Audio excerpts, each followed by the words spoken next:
Faut que je dise bonjour à chaque fois. Vraiment. Ça m'énerve en fait. Ça m'énerve, je suis dans un fond de merde.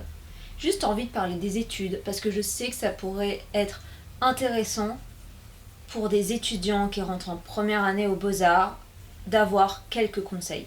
J'ai vu beaucoup de vidéos qui parlaient de comment faire son book, tout ça. Je m'en fous. Mais j'ai envie de donner les conseils que j'aurais voulu qu'on me donne à l'époque où je suis rentrée en première année. Mitsu! Viens là, je suis énervée là. Allez, bon chat. Donc j'ai fait une petite liste de 5 conseils, plus orientés bien sûr pour ceux qui ont fait une prépa et particulièrement focus sur la première année. Le premier conseil que je donnerais, qui est très important, surtout maintenant où vous faites face au concours, ça y est, en réalité, parce qu'on est en mars et les premiers concours sont là, tout de suite. Je sais pas trop comment ça se fait avec le Covid, mais je pense que c'est pas en présentiel, mais vous avez quand même des interviews, tout ça. Vous allez avoir les premiers résultats. Et là, je vais parler surtout aux gens qui sont en prépa. Ne vous posez pas la question pourquoi vous et pourquoi pas les autres, ou pourquoi les autres et pourquoi pas vous.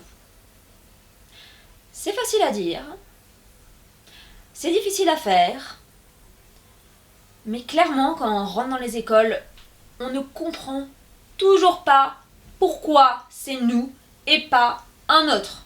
Vous avez passé 6 mois, bien 6 mois, à faire un dossier qui est à votre image le plus possible. Et vous êtes en entretien devant des gens qui vont parfois vous poser des questions hyper personnelles où vous vous demandez mais où est-ce qu'il a pu déduire ça de mon dossier, de ma lettre de motivation ou de toute autre chose ou de mon physique.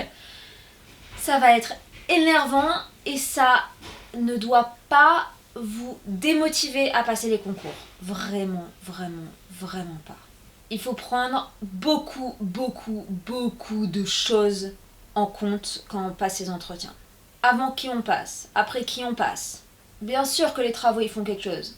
Mais comment est-ce que tu vas te défendre? Je me souviens d'un concours où j'avais vraiment fait vraiment n'importe quoi à leur épreuve de dessin.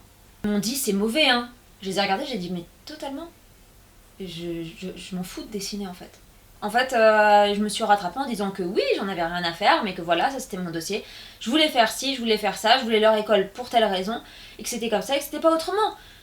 Ils auraient pu ne pas me prendre, mais ils m'ont prise. Il va y avoir aussi l'image un peu de l'école, c'est-à-dire qu'est-ce qu'ils peuvent vous apporter, ça c'est hyper important. Mais il y a aussi le côté qu'est-ce que vous pouvez leur apporter.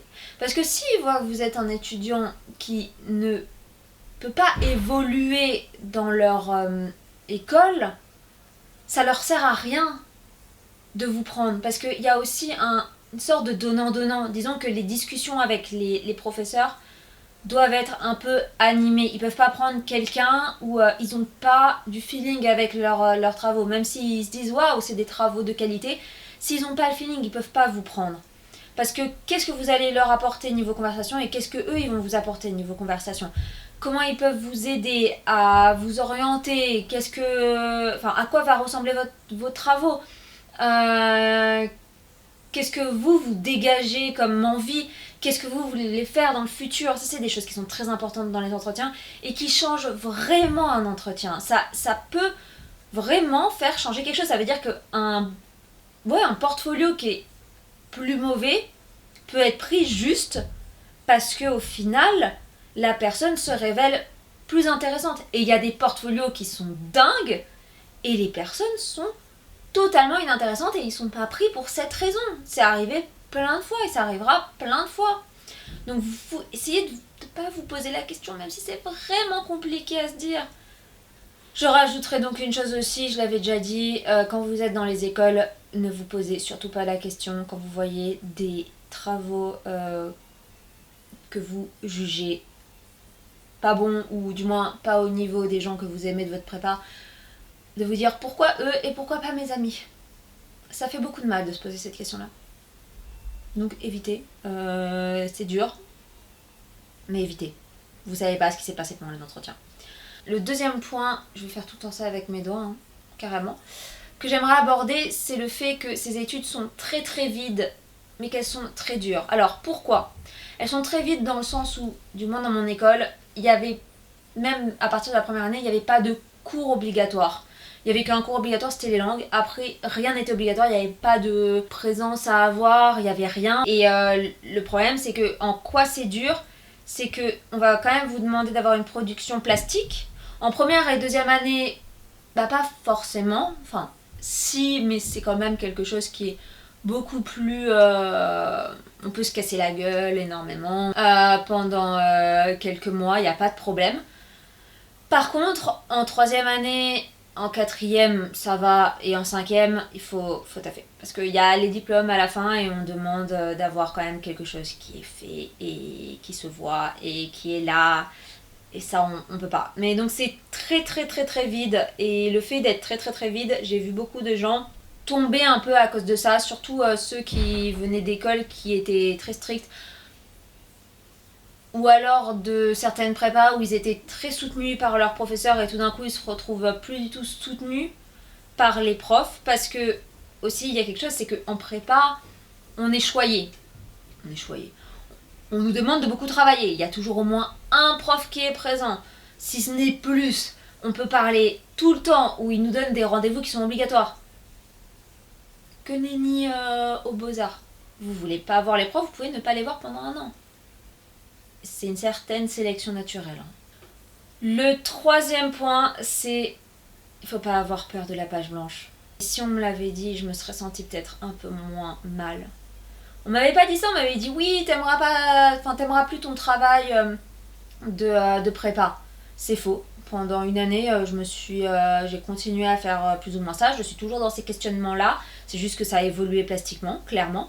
Par contre, si on m'avait dit t'inquiète, tu ne vas pas forcément arriver à faire quelque chose directement, je me serais sentie moins coupable.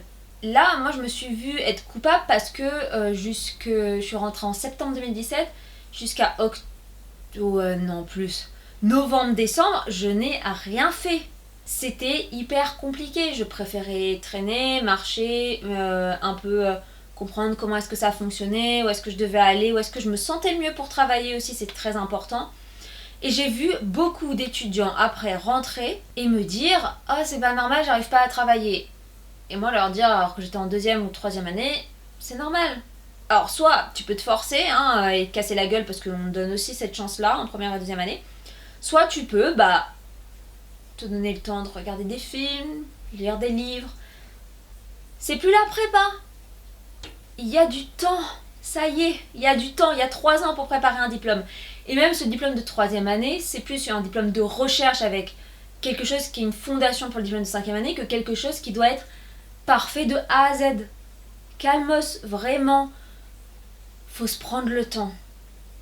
Faut souffler de la prépa. C'est hyper dur en plus de rentrer d'une prépa aux Beaux-Arts parce qu'on se retrouve d'un truc qui est hyper cadencé, de plusieurs mois de concours, de tout d'un coup on est en vacances et on se retrouve dans ces écoles-là et on se dit tout de suite je vais foncer comme un prépa. Non.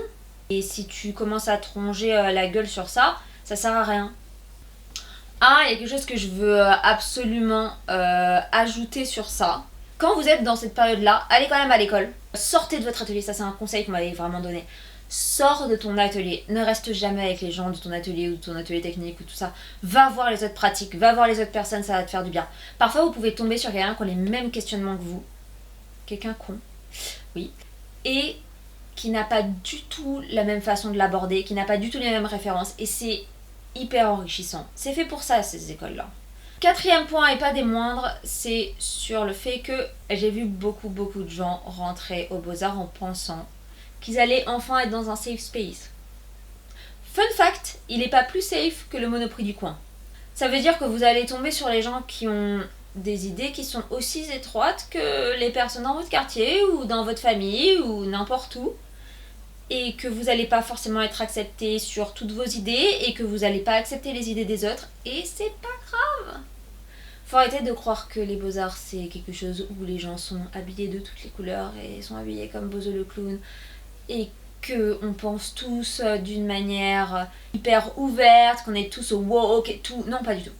C'est plus que faux, c'est archi faux et je comprends toujours pas pourquoi est-ce que cette rumeur-là existe toujours. On vient toujours aux Beaux-Arts, j'entends toujours des commentaires de gens qui viennent qui disent oh là là, mais je pensais que les gens ils allaient être plus exubérants, plus ouverts et tout. Non.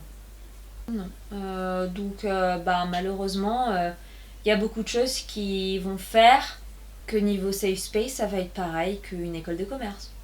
Les mêmes problèmes, exactement les mêmes problèmes. D'ailleurs, je vais mettre en description, je le fais maintenant et je le fais pas en fin de vidéo, tous les problèmes qu'il peut y avoir d'harcèlement sexuel. Et là, on comprend carrément que... Salut les beaux-arts. Vous avez pas rien à vous reprocher. Donc ça, très très important, n'y allez pas en vous disant ça y est, je peux faire ce que je veux, quand je veux, nani nana, les gens ils vont me comprendre. C'est faux, vous allez être jugé pareil. Et le cinquième conseil, c'est que 5 ans, ça passe vraiment très vite. Ça, c'était quelque chose aussi qu'on m'avait dit en première année. Je ne l'avais pas cru. Maintenant, ça y est, je le vois. Je sais pas ce que j'ai vraiment de plus à ajouter que profitez de ces années, profitez de vous casser la gueule en première et deuxième année, si vous faites des trucs qui sont casse-gueule. Profitez à apprendre à être... Comment on dit ça déjà ? Parce qu'on en voit qui sont toujours accrochés aux Beaux-Arts alors qu'ils sont partis depuis 1 an ou 2, voire plus. J'ai pas envie de devenir comme ça. Mais on en voit et on comprend que c'est parce que dehors, même si les Beaux-Arts c'est pas forcément un safe space, on est très très très choyés. Vous allez voir, ça va passer beaucoup trop vite et ça va parfois ne pas vous donner envie de partir. Mais partez! Vraiment partez, vous avez une vie à l'extérieur des Beaux-Arts. Les Beaux-Arts, c'est pas la maison. Il y a des choses qui sont beaucoup mieux dehors. Et d'ailleurs, la plupart des étudiants sont contents et après les 5 ans, ils se cassent. Ceux qui s'accrochent comme des mollusques, faut pas chercher. C'est pas non plus hyper sain. Mais voilà, c'était les 5 petits conseils. C'est pas une vidéo très longue. Peut-être que j'en referai une si j'ai d'autres conseils qui arrivent. Ah, PS en fait. Visez 3-4 concours pour être sûr d'avoir une école qui vous plaît. Parce que ça, c'est aussi quelque chose qui est très énervant, c'est de se retrouver à faire que 2 concours, soit ne pas les avoir, soit au final se retrouver à en avoir qu'un. Et en fait, c'était celui qu'on voulait vraiment le moins et qu'on avait pris en secours. Et c'est bête parce qu'on se dit, mais en fait, j'aurais peut-être pu faire celui-ci. Je me souviens que dans l'école où je suis maintenant, c'était celle que je voulais absolument. Mais j'y suis allée à l'entretien sans avoir forcément une...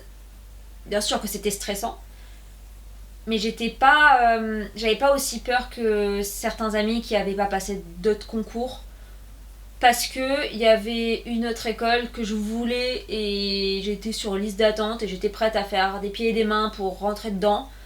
Dans une ville que j'adore et cette école est super cool. Il y a encore pas longtemps je regardais ce qu'ils faisaient et tout et ça m'intéresse de ouf.